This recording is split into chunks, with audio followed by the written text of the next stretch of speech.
Многие опасаются потреблять фрукты, особенно если страдают сахарным диабетом или инсулинорезистентностью. Но на самом деле, даже при этих состояниях, фрукты и ягоды можно, даже нужно есть. Правильное потребление фруктов не приведет к тому, что сахар в крови будет прыгать, как на батуте. Сегодня я расскажу, сколько, когда и как правильно потреблять фрукты, не опасаясь скачков сахара, набора веса, перегрузки поджелудочной железы и жирового гепатоза печени. Давайте начнем с важного вопроса, что повышает сахар крови, глюкоза или фруктоза. Многие люди почему-то думают, что фруктоза намного вреднее, чем глюкоза. То есть многие люди видят именно фруктозы виновником того, что у них сахарный диабет или инсулинорезистентность. И многие люди говорят о том, что именно из-за потребления фруктов происходит ожирение печени, жировой гепатоз. На самом деле они имеют разные пути вхождения в наш метаболический процесс, то есть в наш обмен веществ. Например, когда мы едим фрукты, фруктоза, всасываясь в кишечнике, сразу подвергается захвату печенью и попадает в печень практически полностью. А глюкоза идет в кровь, и используется глюкоза многими нашими тканями, мышцами, нервной системой, головным мозгом. Мозг вообще глюкозу использует без инсулина напрямую. А мышцы же, они всегда работают. Если мы даже не бегаем, что-то не делаем, наше сердце работает, наши гладкие мускулатуры постоянно работают, они тоже потребляют энергию. А вот фруктоза, попадая в печень, через ряд последовательных реакций превращается в вещество, которое называется глицерилальдегид-трифосфат. И вот это вещество, оно в дальнейшем используется нашим организмом по-разному, в зависимости от энергетического дефицита. Есть хороший путь использования фруктозы и есть плохой путь использования фруктозы. Давайте начнем с хорошего. Допустим, у нас есть энергетический дефицит, то есть нашему организму нужна энергия. И вот это вещество, глицерилальдегид-трифосфат, он превращается в пировиноградную кислоту и входит в цикл Кребса. А конечным результатом цикла Кребса является АТФ – энергия.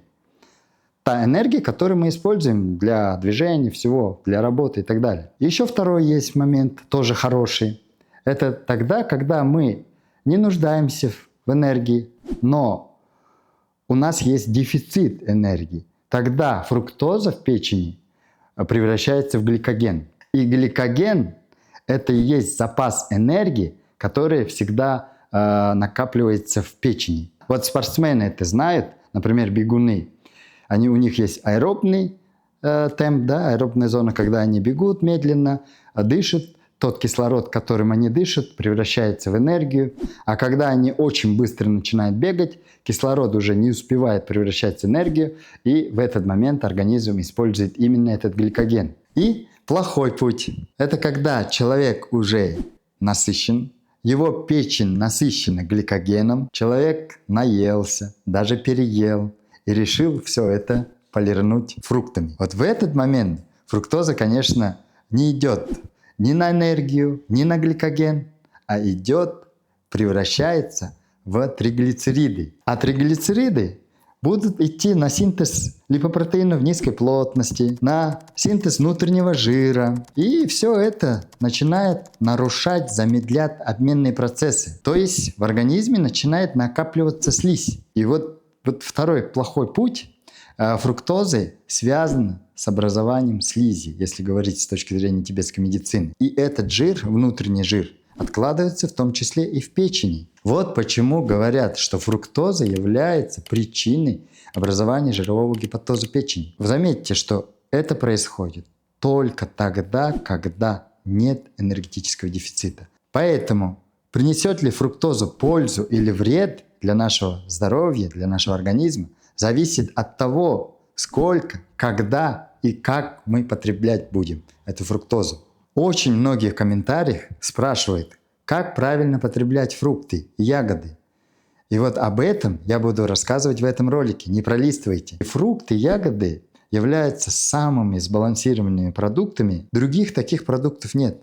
Сбалансированы они природой. В них достаточное количество фруктозы, глюкозы, микроэлементов, макроэлементов, нутриентов, витаминов, антиоксидантов. Это одни из самых основных источников всех видов антиоксидантов. Почему нам нужны антиоксиданты? В результате жизнедеятельности нашего организма, просто когда мы живем, не занимаемся там спортом, да, высших достижений и так далее, обычные люди, все процессы жизнедеятельности приводят к тому, что в организме накапливаются свободные радикалы, которые повреждают наши клетки. И вот антиоксиданты как раз обладают антиокислительной функцией этих свободных радикалов. То есть они отдают свой электрон и восстанавливают их, нейтрализуют эти свободные радикалы. А эти свободные радикалы не только повреждают клетки, но и вызывают разные воспалительные процессы в организме. Еще они вызывают онкологические процессы. Конечно, у нас есть своя антиоксидантная система, собственная антиоксидантная система нашего организма, которая, к сожалению, с возрастом лучше не становится. Тоже стареет, портится. Ну и с возрастом вот этих свободных радикалов тоже больше становится. Все больше вырабатывается. Поэтому мы должны всегда прибегать к внешним антиоксидантам. Это может быть, конечно, принимать в виде БАДов и так далее. Но я думаю, что лучше это делать именно в составе фруктов и ягод. Их получать извне. Еще один вопрос, очень важный, который всех интересует. Кому можно есть фрукты, кому нельзя? Зависит ли это от гликемического индекса фрукта?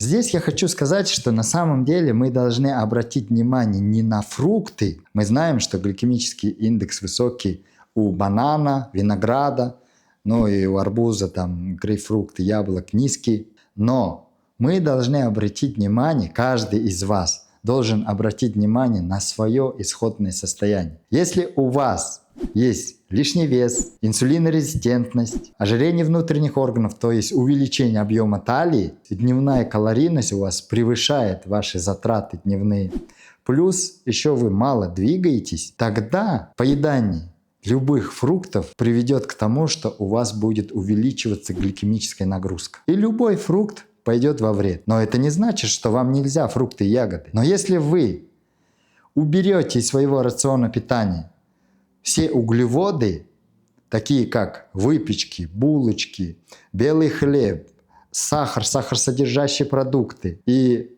за ужином много всяких гарниров, начиная от картошки, заканчивая там разными крупами, рис белый и так далее. А введете вместо них фрукты и ягоды, у вас будет совершенно другое состояние.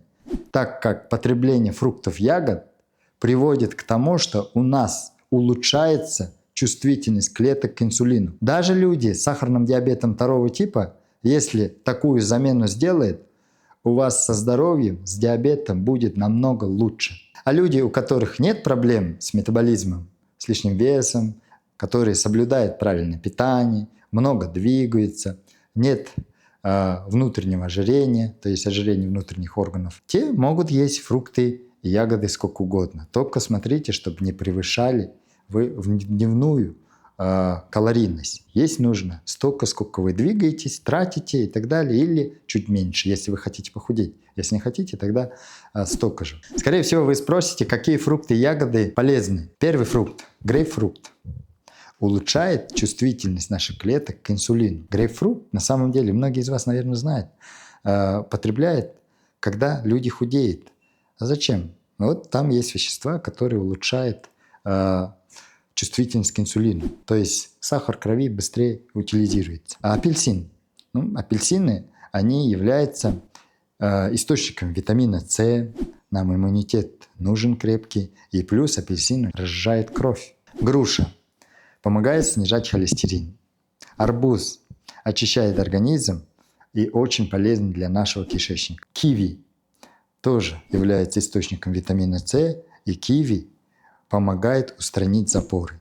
2 киви в день, если у вас есть запоры, вы избавитесь от запоров. У меня есть ролик про запоры, вы можете посмотреть. Следующий – айва. Это очень полезный фрукт, это источник самых сильных антиоксидантов. И черешня, и вишня. Это самые низкокалорийные фрукты, которые можно потреблять всем, но в любом случае, я знаю, многие мои пациенты говорят, а можно мне после ужина полкилограмма черешни? Но это зависит от того, чем вы ужинаете. В летнее время, если вы едите тушеные вареные овощи и маленький кусочек там куриной грудки или индейки, то можно. И плюс, учитывая, что у вас есть подвижность. Но если вы ужинаете плотно, там едите первый, второй, и потом все это хотите заполировать половиной килограммами черешни, то это очень плохо. Доктор, а вы же обычно говорите, что лучше есть утром или там, до часу дня. Вот вы тоже подловить меня все хотите, да? Что я типа сам себе противоречу. Но на самом деле я когда делаю ролики, я же делаю в каком-то контексте. Например, в контексте снижения липопротеинов низкой плотности или улучшения чувствительности к инсулину и так далее. Да? Но, конечно, да, по правилам правильного питания фрукты надо до 3 часов, до часу есть. Это есть так. Но мы говорим о сезоне, сейчас сезон. Но я же до этого в этом ролике говорю о том, что нужно снижать общую калорийность. Вот мы же живем в реальном мире, и многие люди спрашивают, когда мне есть фрукты. И сейчас сезон фруктов и ягод, да? И поэтому мы должны дать послаблений. Это не значит, что я сам себе противоречу. Вот я, например, да, сейчас иногда ужинаю только фруктами. Не ем других продуктов. Ем вот полкилограмма или килограмм черешни. Мне нравится черешня, клубника и так далее. Я все это запиваю водой, и все. Другого ничего не ем. Ничего от этого не будет плохого. Но если ты ешь полноценный ужин, потом полируешь все это фруктами, ягодами, это очень плохо. Так вот, а если я съем сейчас на ужин фрукты? Съешьте. Только не ешьте ужин основной. А если другие подумают, что так можно ужинать каждый день? Каждый день можно в летнее и осеннее время. Зимой и весной нельзя. С точки зрения тибетской медицины у нас есть сезонность, да, продуктов. И есть свойства продуктов. Фрукты, ягоды – это холодные продукты, холодного свойства. Но вот, например, вот июнь, июль, август и до конца сентября можно так пожить. Даже я бы порекомендовал даже тем людям, кто страдает от сахарным диабетом и так далее. Я имею в виду только свежие фрукты и ягоды, натуральные. Не фруктовые там соки, сиропы и так далее, другие сушеные фрукты. Хорошо, но тогда я съем 6, как вот вы, скорее всего, где-то к 6, да? Да, ужинаете. да. Я съем там 300 грамм черешни, через час они Полкилограмма даже, да. Даже полкилограмма. Они перевариваются, Да. и к 10 вечера я уже хочу опять есть. Что тогда мне делать? Не есть. Но если вы не можете не есть, тогда вам такая диета не подходит. Тогда вам лучше ужинать правильно, да, и съесть немножко фруктов. Это же зависит от того, что вот как ты можешь, да, тоже. Если ты можешь так делать, делай. Полезно будет. А если не можешь, если вот сказал, доктор Жимба сказал, фрукты ужинай в 6, а в 10 тоже он мне ничего не говорил, могу есть все, что угодно, тогда навредите себе. Я не догматик. Я не создаю догмы из правил, да, вот как делают нутрициологи или какие-то вот диетологи, которые прямо говорят, вот так делай, а шаг вправо, шаг влево, все неправильно, ничего не будет. Так не бывает, потому что я всегда говорю о том, что мы живем в изменчивом, непостоянном мире, все меняется, в том числе правила тоже меняются, да, и мы должны соблюдать баланс, должны быть в гармонии с собой, со своим образом жизни, и не нужно бороться с собой. Всякая борьба с самим собой, она проигрывается. И я бы не делал этот ролик, если бы мне бы пришлось сказать то, что говорят нутрициологи или диетологи. Да? Я хотел именно сказать свою позицию как доктор тибетской медицины. И вот именно в следующем разделе как потреблять, сколько, когда и как правильно потреблять фрукты. Вот здесь все интересно будет. И последнее про ягоды. Но вообще на самом деле все ягоды очень полезны.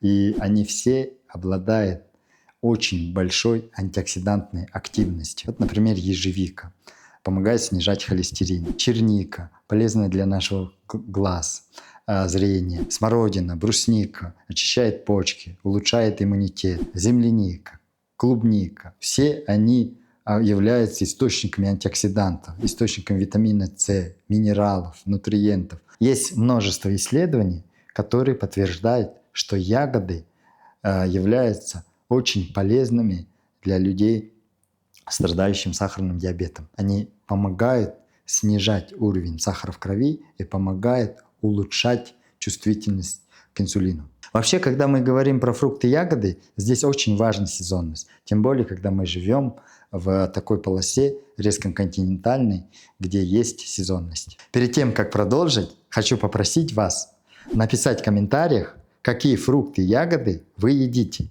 и когда вы едите. Сколько, когда и как правильно потреблять фрукты и ягоды. Вот здесь начинается тибетская медицина. Здесь мои рекомендации будут отличаться, возможно, от всех других. В тибетской медицине есть понятие пищеварительного огня. То есть наш желудок – это кастрюля, в котором готовится пища. Там происходит ферментация и так далее. Вся эта еда только после обработки в желудке, достаточной обработки, когда подготовилась, она идет дальше, уже переваривается в двенадцатиперстный кишечник и далее всасывается в тонких отделах кишечника. Отсюда следует, что фрукты, ягоды нельзя есть до еды. Почему? Они очень быстро перевариваются. И если вы до еды съедите фрукты и ягоды, вы собьете аппетит. То есть они вызовут сразу чувство насыщения, потому что они же вызовут выработку инсулина, и насыщение произойдет, но на короткое время. И вам не захочется через полчаса достаточно есть основную пищу. Но при этом, так как у нас режим питания очень важен, да, 8 утра завтрак, час обед, 6 ужин, 5 часов нужно как-то пережить. Если вы недостаточно съедите основную еду, вы до обеда, например, не дотерпите, и вам захочется сделать перекус. И это нарушит все правила питания, интервального питания. Фрукты и ягоды нельзя есть с основной едой, так как они быстро перевариваются, из-за этого будет вызывать газообразование в желудке, в кишечнике, дискомфорт будет. И очень сложно тоже калории посчитать, когда фрукты добавляем. Когда можно есть фрукты и ягоды? После еды через минут 30. Этот период называется период активного пищеварения с точки зрения тибетской медицины. Когда вот мы съели основную еду, есть понятие расщепляющей слизи, она начинает расщеплять эту еду, и начинает вот этот ветер, двигающий пищеварительный огонь, начинает вниз его продвигать к пищеварительному огню, к ферментации. В этот момент, когда мы съедаем фрукты через час где-то они догонят основную пищу, и уже дальше никакого разницы не будет, как они вместе будут перевариваться или не вместе. И не будет дискомфорта, и не будет перебивания аппетита, и это не будет считаться как за перекус. Но вы должны иметь в виду, что фрукты и ягоды имеют тоже свои калории. Если у вас есть желание после еды через 30 минут съесть фрукты и ягоды, вы должны это иметь в виду и основную еду съедать чуть меньше. К фруктам нельзя относиться как к приятной добавке. Фрукты – это продукты, которые имеют свой гликемический индекс, гликемическую нагрузку. Но те люди, которые хотят похудеть, здесь я все же скажу, вам лучше всего фрукты есть после завтрака и после обеда. Это имеется в виду те люди, у которых есть застой слизи. Но если вы хотите за ужином есть фрукты, тогда, как я говорил, в сезон, летом до конца сентября вы можете ужинать фруктами или ягодами. Но это не универсальное правило. Для такого послабления вы должны иметь хорошую дисциплину. Вы должны иметь уже режим питания, чтобы не съесть фрукты в 6 часов вечера и потом 10 еще и ужинать. Тогда это все неправильно. Это будет во вред вашему здоровью. А вот если вы сможете выдержать такое питание, когда вы ужинаете в 6-7 часов только фруктами, то пожалуйста. При этом еще и занимаетесь двигательной активностью, тогда очень хорошо. Будьте здоровы!